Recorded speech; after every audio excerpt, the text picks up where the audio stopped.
We are back at it once again, everyone. We're here to talk about the Raw reunion. And to be perfectly honest with you guys, I'm going to straight up telling you guys that I thought the Raw reunion was definitely a lot better than Raw 25. I will definitely say it was a lot better. At least in my personal opinion anyway. You guys can share your opinions about it down below. But before I get on with the rest of the stuff, I want to talk about the big points that happened. One of the big massive points is the 24/7 title.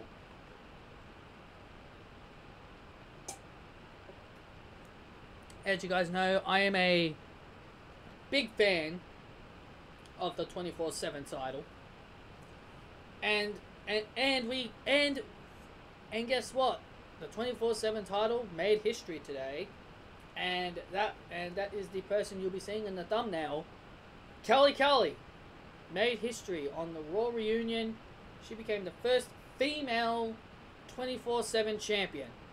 Nobody expected Kelly to be the first female 24/7 champion. But my main issue with the 24/7 championship is that it keeps going back to Drake Maverick or R-Truth. Don't get me wrong, I enjoy what R-Truth and Drake Maverick do. I enjoy what they do with that title, but it's getting to the point where I just don't want to see them holding that title anymore. I get it, it's a joke title, we're not supposed to take it seriously. That is the one thing I understand. That's the number one thing I understand the most with that title. I understand it's a title that we're not supposed to be taken seriously. That's why someone like Kelly winning it, you're not supposed to be throwing a temper tantrum over or throwing your shoes at the wall, saying this is the worst title ever. But also they had Candice Michelle and Alundra Blaze hold it as well. Kelly dropped it to Candice. And then Candice dropped it to Alundra Blaze. But Drake Maverick got it back from Ted DiBiase Sr., $1 Million Man. Everyone's got a price! That man. Well, people would know him. But that's my main issue with the 24/7 championship. That's my only issue with it. Is that they keep going back to R-Truth and Drake Maverick. I want to see someone else hold on to that title for a while. I want to see someone else run around the streets, driving around in their cars, being on the watch. That's just how I feel. That's just what I feel. That's just how I feel. To me, seeing Drake Maverick or R-Truth holding that championship all the time, to me, I feel like they're just relying on them to carry that entire title. Now, I get it. That's what the hardcore title was like. There were a lot of wrestlers back in the hardcore days where they would hold the title 10 to 15, maybe even 20 times.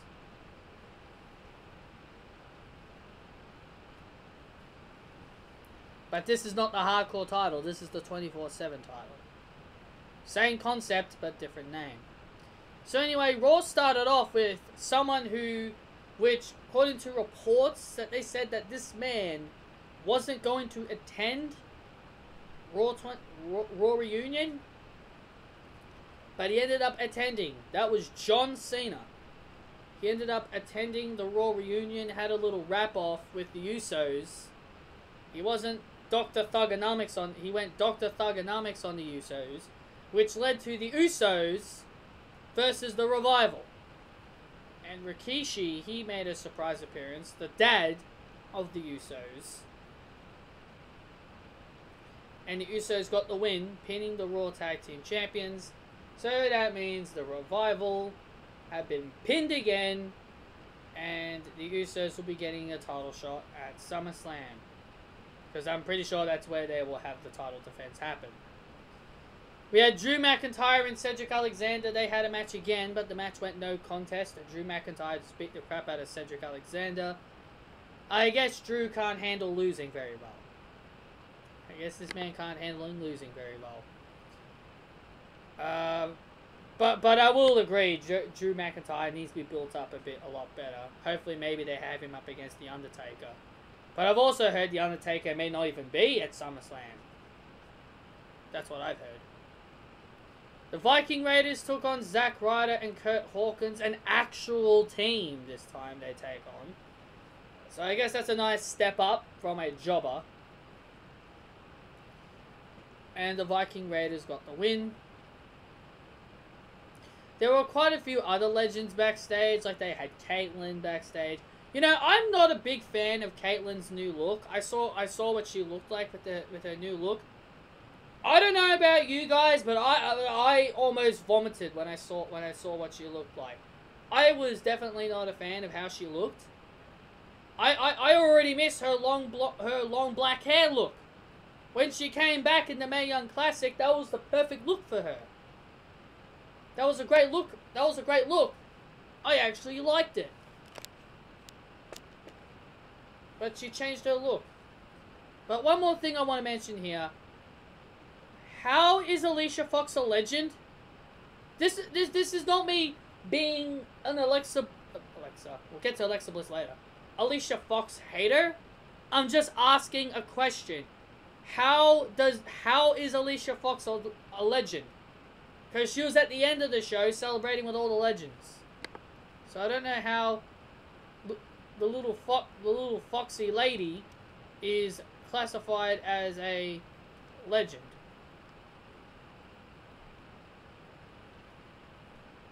I think that's a bit weird. But yeah, Caitlyn was backstage with Dana Brooke. They were having a chat. Wasn't a big fan of Caitlyn's new look. Not a big fan of it. Then we had Samoa Joe. He went one-on-one with Roman Reigns. And Roman Reigns got the win. Samoa Joe won last week. And now all of a sudden he is losing again. I swear, WWE just doesn't know how to book Samoa Joe. They really don't. They really just don't know how to book Samoa Joe. Seth Rollins was on Miz TV, and we'll see Seth Rollins a little bit later as well. He'll be taking on AJ Styles. But Seth Rollins, he was on Miz TV, and he was confronted by Paul Heyman. Paul Heyman did his usual. The reigning, defending, undisputed, blah, blah, blah. Same old. And yeah, that's basically it. And don't really have anything to say about it. Rey Mysterio took on Sami Zayn. Rey Mysterio got the win. And we had a couple of surprises as well. We had Kurt Angle up here. We had Sergeant Slaughter. And the one that surprised me the most, this one got me. We had the return of Rob Van Dam. I swear, I had no idea this was coming. He wasn't even listed. Rob Van Dam was not even listed on that giant list of legends that's coming back. So it was great to see. It was great to see Mr. Monday Night. Apparently, the club has a new name. The OC is apparently their new name. What does that stand for? Does that stand for the original club? If that's what it stands for, why didn't you just call them the original club? Instead of just doing something silly like, oh, we'll just call them the OC.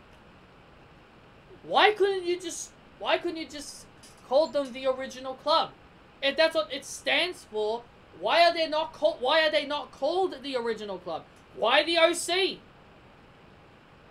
Is it because they don't want to say the original club? Is that why?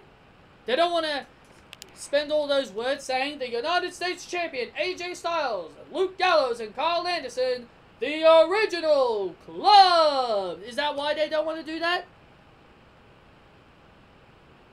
Look, I don't mind the name change. At least it's not something stupid. But the OC, if it stands for original club, why don't you just call them the original club? To me, it makes no sense. But yes, AJ Styles took on Seth Rollins. Seth Rollins did win by disqualification because Luke Gallows and Carl Anderson continued to interfere in the match, which led to DX, Triple H, Shawn Michaels, Road Dogg, X-Pac coming out. I think I missed someone. Oh wait, that other guy's in AEW. But they also had The Click, Scott Hall and Kevin Nash, come out as well. I think I mentioned Shawn Michaels. I think I did. But if I didn't, then maybe that's the one I forgot. But yet Billy Gunn's not there because he's a part of AEW. So DX and The Click assisted Seth Rollins against the original club. If that's what the OC stands for, I'm just going to be calling them the original club. I'm not going to be saying the OC. I'm going to be saying the original club. Mick Foley made a brief appearance. The 24/7 stuff was going on. And Mick Foley got attacked by The Fiend, Bray Wyatt. Okay, fair enough. It's one of those typical, we'll just have someone come back and attack a legend type of thing. You know, typical thing that WWE does. So we had a moment of bliss, or a moment of booze, because knowing these fans, they probably booed the crap out of Alexa Bliss because of her comments on Twitter. Which her comments were not even that bad. She was speaking the truth. But her special guest was Becky Lynch, the man, the Raw Women's Champion. So glad Seth Rollins and Becky Lynch are doing their own thing now. So glad they're doing their own thing. I'm so freaking happy that they're on their own, doing their own thing. I'm so glad it was just a one-off. Because I was very concerned if they were still going to be doing this after Extreme Rules. But it seems like they're on their own, doing their own thing. Thank you, WWE. Thank you for listening to our prayers. So Becky Lynch was on a moment of bliss, but it was over pretty quickly. Natalya came out. Natalya and Becky Lynch got in each other's faces. They were talking each other down. And then Becky Lynch said, I'm going to beat you so badly in your home country, just like what I did to your MMA friend at WrestleMania. Ronda Rousey, but she just didn't mention her by name. And they had a little quick brawl. See, I don't get this. I don't get why people diss Natalya. I don't mind Natalya. Natalya is actually a decent wrestler. I don't know why people are considering Natalya versus Becky Lynch a boring match. Sure, it may not be everyone's cup of tea, but I don't think this match is going to be bad. It may not live up to the hype, but on the microphone, Natalya is pretty damn good. She's pretty damn good on the mic when she's actually given something to say that's actually serious. So we had the whole 24/7 shenanigans. I did mention Kelly becoming the first champion, then Candice Michelle, and then Alundra Blaze. But before Kelly got her grips on the championship, Drake Maverick won it off of R-Truth, and then Drake Maverick lost the title to Pat Patterson. I almost said Pete Patterson. Pat Patterson. Then to Gerald Briscoe. Then it was Kelly. Then it was Candice Michelle. Then it was Alundra Blaze. Alundra Blaze was about to do that thing that she did in WCW, where she was going to throw the title in the trash. But then $1 Million Man Ted DiBiase paid to buy the 24/7 championship off of Alundra Blaze without pinning her. So he won the championship by paying money. Okay, I know that's his thing, but I thought that was a pretty weird way to win the championship. And then Drake Maverick won it back. And then as Drake Maverick was about to leave in his car with his wife, R-Truth pinned Drake Maverick, and R-Truth got into Drake Maverick's car with Renee Michelle inside, and Carmella blocks Drake Maverick to stop him from going after R-Truth. And also, that was one of the bigger things that I realized here. Why was Renee Michelle, now all of a sudden, she's like, okay, Drake, I'm going to help you get that 24/7 championship back. When on Twitter, you could clearly tell she wasn't a fan of Maverick holding that championship around his waist. So now all of a sudden she's supporting him? To me, that makes no sense. How could she go from not liking it to now all of a sudden, yeah, I'm going to help you win the championship? To me, it felt weird. That's what she should have been doing from the beginning. We had Braun Strowman beat the crap out of this little jobber by the name of Randy Rowe. I don't know why, and I honestly do not care why you're having Braun Strowman beat up a jobber. This is Braun Strowman, and we're not in 2016. We're not in 2016 when Braun Strowman first came in. When he smashed up James Ellsworth. Why in 2019 is Braun Strowman beating the crap out of jobbers? But the main event was Stone Cold Steve Austin, Ric Flair, and Hulk Hogan. They all came out to give a toast to Monday Night Raw to close out the Raw reunion. And that's pretty much the gist of it, guys. That's pretty much the gist of the Raw reunion. I thought this was definitely a much better show than Raw 25. I enjoyed it. I enjoyed it. I thought it was a great show. It pretty much did what it had to do.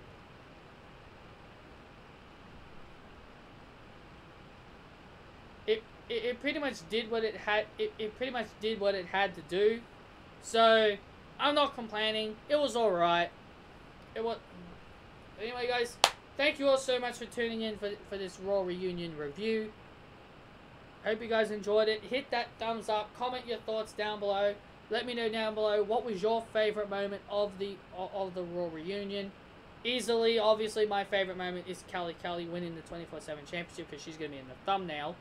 But thank you all for tuning in, and I'll see you all tomorrow for my SmackDown review. See you guys then, guys.